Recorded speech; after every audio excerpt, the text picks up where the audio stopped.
Саламатсыңар балдар. Бүгүнкү сабактын темасы социалдык информатиканын негиздери.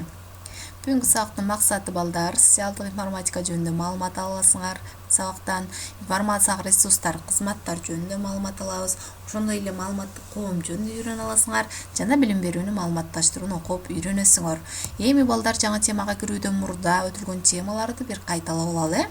Буга чейин биз модель жана модельдөө деген чоң бөлүмдү аяктадык. Ошол темалардын ичинен бул жерде 5 суроо түзүлдү. Модель жана анын түрлөрү, кандай түрлөрү бар моделдин, модель деген өзү эмне, модельдөөнүн себептери, эмне үчүн модельдөө жүргүзөбүз. Үчүнчү бул модельдөөнүн этаптары, кандай этаптар аркылуу модель түзүлөт, жана математикалык жана компьютердик математикалык модельге аныктама бергиле жана түшүндүрмө, жана системалык түрүндөгү модельдөө жөнүндө айтып бергиле. Эми балдар ушул суроолордун баарына жооп тапканга аракет кылалы. Эгер эсиңерде болбогон суроолорду китептерден карасаңар болот, бирок баарына жооп бергенге аракет кылалы. Эми балдар жаңы темага кирели. Бул план бүгүнкү биринчи бул социалдык информатика жөнүндө түшүнүк алабыз. Экинчи маалыматтык коом, үчүнчү маалыматтык ресурстар, төртүнчү бул билим берүүнү маалыматташтыруу, бешинчи сабакты бышыктап жыйынтыктар жана ошол сабакта колдонулган түйүндүү түшүнүктөр бул жерде берилди. Эми биринчи планында бул социалдык информатика жөнүндө түшүнүк. Эми информатика негизинен ар түрдүү техникалык, биологиялык жана социалдык чөйрөлөрдөгү информациялык процесстерди окуп үйрөтөт. Эми акыркы 10 жылда социалдык, экономикалык, политикалык жана маданият коомунда информациялык коммуникациялык технологияны биз ЭКТ дейбиз. Информациялык коммуникациялык технология кыскартылган түрдө колдонуу менен, ошол информациялык технологияны колдонуу менен информациялык процесстердин орду болуп көрбөгөндөй өзгөрдү. Эми балдар, ИКТ биздин турмушубузда, ИКТ бул информациялык коммуникациялык технология биздин күнүмдүк турмушубузда кеңири колдонулгандыктан ар бир адамга жана жалпы ошол адамдардын коомуна таасири күндөн күнгө артууда. Эми социалдык информатика деген эмне? Социалдык информатика деген ошо коомдогу информациялык процесстерге байланыштуу проблемалардын комплексин изилдөөчү илим. Түшүндүкпү? Демек, социалдык информатика бул коомдогу информациялык процесстерге байланыштуу болгон проблемаларды изилдөөчү илим экен. Түшүндүкпү балдар? Анда экинчи план. Эми экинчи план бул маалыматтык коом. Эми силер тарых курсунда билесиңер балдар, адамдык цивилизация өзүнүн өнүгүүсүндө бир топ социалдык экономикалык стадияларды же болбосо этаптарды басып өткөн. Мисалы, эң баштапкы бул аңчылык жана жыйноочулук этабы адамдын цивилизациясында. Кийинкиси бул агрардык коом пайда болгон. Бул дыйканчылык, мал чарбачылык. Кийин бул индустриалдык коом. Бул өнөр жай коому. Андан кийин соңку индустриалдык коом жана азыркы учурда коомубуз бул информациялык коом болуп эсептелет. Ушул этаптарды адамдык цивилизация өзүнүн ушу өнүгүүсүндө, социалдык экономикалык өнүгүүсүндө басып өткөн. Азыркы учурда биз информациялык коомдо жашап атабыз. Эми информациялык коом деген эмне? Бул негизги өндүрүм информация жана билим болуп эсептелген цивилизациянын өнүгүүсүнүн тарыхый жаңы этабы. Эми карагыла балдар, демек бул жерде өндүрүм, мисалы индустриалдык коомдо өнөр жай өндүрүмү, ал жерде кандайдыр бир буюм өндүрүү, мисалы эмне өндүрүү, бут кийим өндүрүү же болбосо кийим кече өндүрүү деген сыяктуу индустриалдык коомдо кандайдыр буюм өндүрүү. Эми бул жерде негизги өндүрүм эмне болуп эсептелет экен? Информация жана билим болуп эсептелет экен. Бул коом информациялык коом болуп эсептелет. Эми 2000-жылы Окинаведе 8 өнөр жай эң өнүккөн өлкөлөр, булар Улуу Британия, Германия, Италия, Канада, Россия, Америка, Франция, Япония. Ушул өлкөлөр 8 эң өнөр жай өнүккөн, бул индустриалдык коомдо негизги ролду ойногон мамлекеттер. Ошол мамлекеттер чогулуп бул глобалдык информациялык коом хартия деген бул эл аралык сүйлөшүү кабыл алган. Демек ошол хартияда деген эмнелер берилген?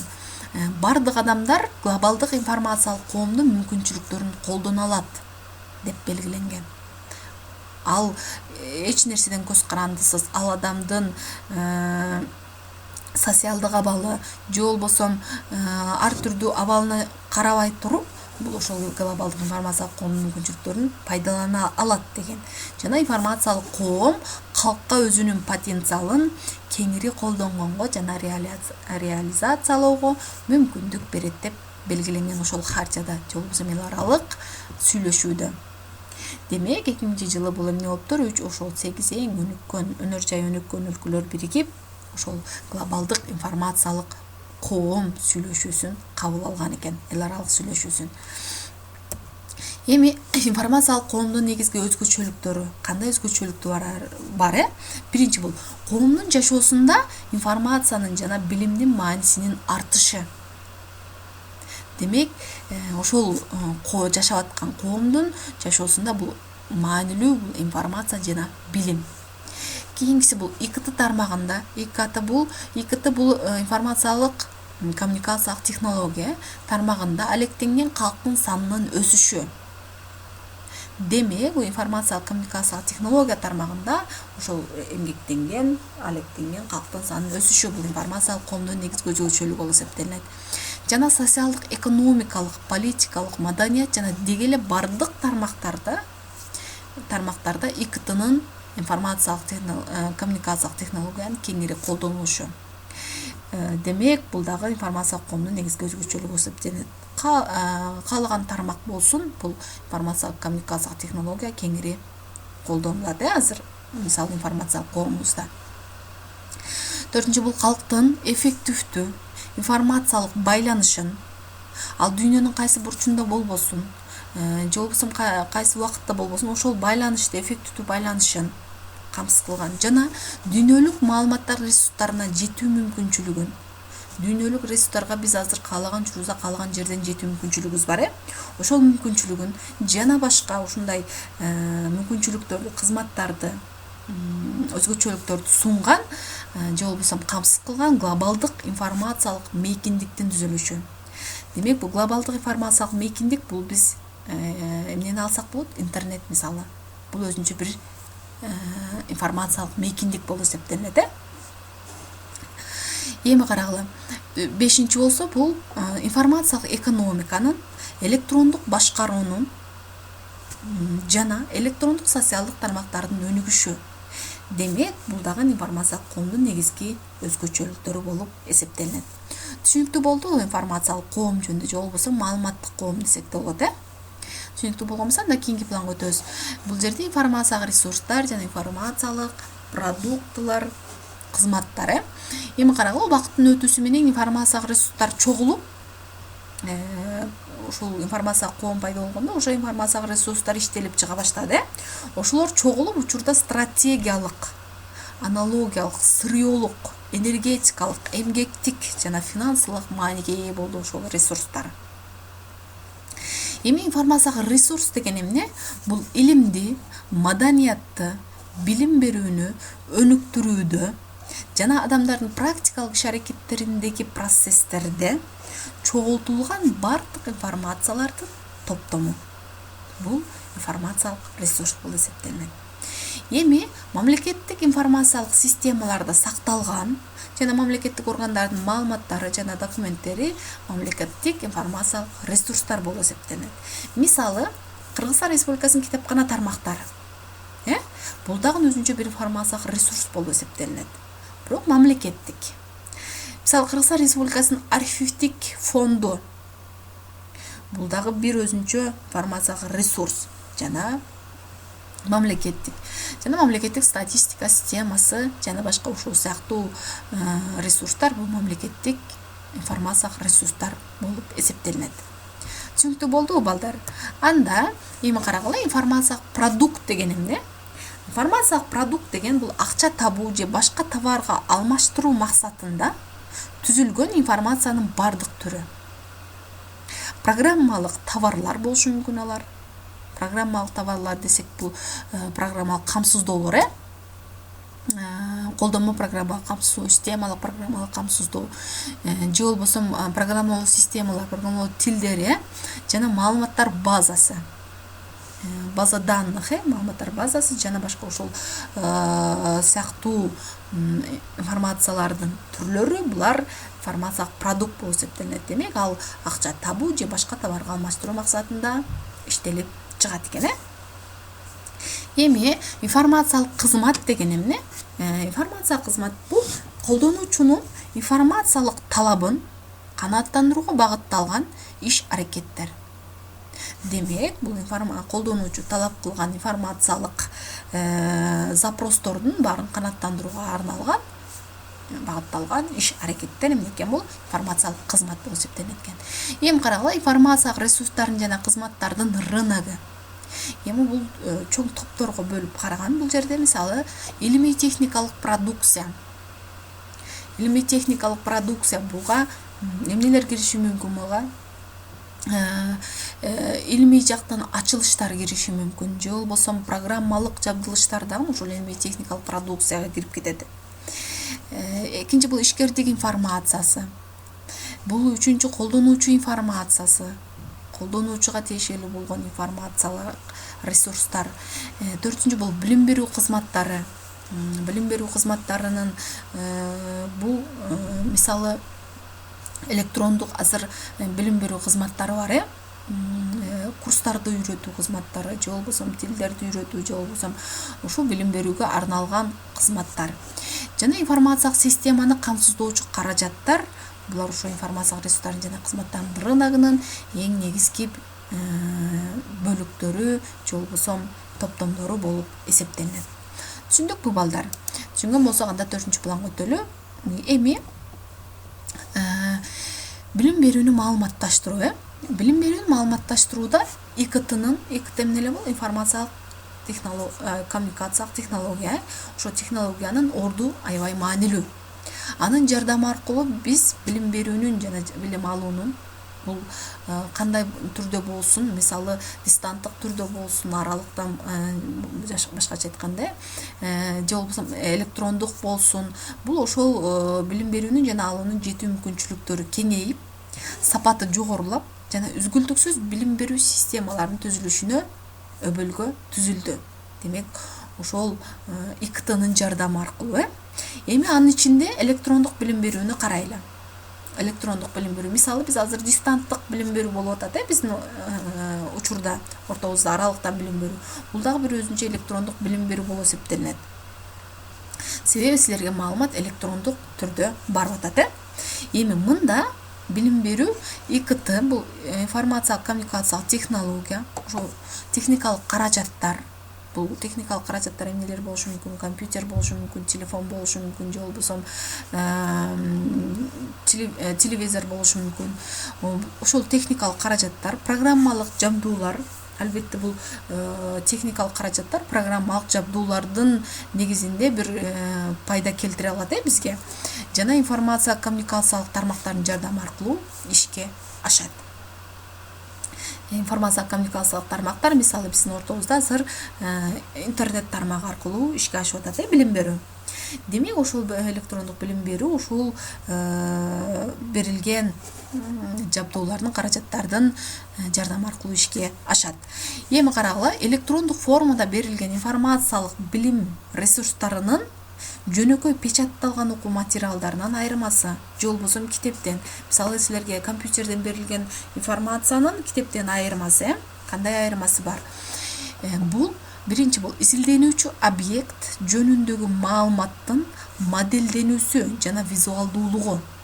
Визуалдуулук деген бул көрүү аркылуу көрүнүмдүүлүгү десек де болот. Демек, визуалдык информация бул көз менен кабыл алынган информация демек. Ошол изилденүүчү объекттин моделденүүсү жана визуалдуулугу. Экинчи бул информациялык коммуникациялык технология каражаттары жана колдонуучунун ортосундагы интерактивдүү байланыш. Дагы бир айырмасы. Үчүнчү бул чоң көлөмдөгү информацияларга оңой гана жетүү мүмкүнчүлүгү. Мисалы силер электрондук түрдө аябай чоң көлөмдөгү информацияларды оңой гана жете аласыңар. Бул интернет тармагынын жардамы аркылуу мисалы. Эгерде ошол көлөмдөгү информацияны китептен же болбосо печатталган кандайдыр окуу материалдан алуу үчүн ал бир топ китептерди эмне кылышың керек, изилдеп табышың керек болот. Демек бул электрондук форматагы дагы оңой экен, жетүү мүмкүнчүлүгү. Эми карагыла, информациялык издөө иш аракеттерин жана эсептөөлөрүн автоматташтырылуусу. Демек биз каалаган маалыматыбызды электрондук түрдө издөө интернет тармагынын жардамы аркылуу, албетте бул автоматташтырылган түрдө сага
кандайдыр бир программаны үйрөнүү курстары болсун, андан кийин окуу материалдары,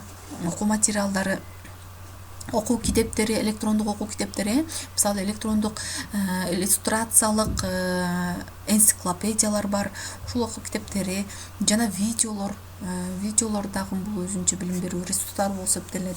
Билим берүү ресурстарга башка тесттер кирет, программа камсыздоолор кирет, андан башка мисалы музыкалар, ушул билим берүү багытындагы ар түрдүү ушул материалдар, демек бул билим берүү ресурстарынын мисалдары боло алат экен. Түшүнүктүү болдубу, балдар? Түшүнүктүү болгон болсо анда сабакты бышыктайбыз. Бул жогоруда айтылган маалыматтардын ичинен 5 тургу түзүлдү. Бул социалдык информатика деген эмне, маалыматтык коом деген эмне, жана анын эмне өзгөчөлүктөрү бар, маалыматтык коомдун. Маалыматтык ресурстар жана кызматтар жөнүндө айтып бергиле, билим берүүнү маалыматташтыруу кандай түрдө жүргүзүлөт. Бул билим берүүнү маалыматташтырууда эң негизги каражаттар эмнелер? 5 бул информациялык билим ресурстарына мисал келтиргиле. Информациялык билим ресурстарында биз жогоруда эле мисалдарды келтирдик. Силер дагы кошумча мисалдарды келтирсеңер болот. Жана тапшырма балдар, бүгүнкү конспектлейсиңер теманы, кошумча маалыматты интернеттен карап толуктайсыңар бул социалдык информатика боюнча, жана окуп, түшүнүп теманы өзүңөргө сиңиргенге аракет кылгыла. Анда балдар, тапшырма түшүнүктүү болгон болсо саламатта калгыла.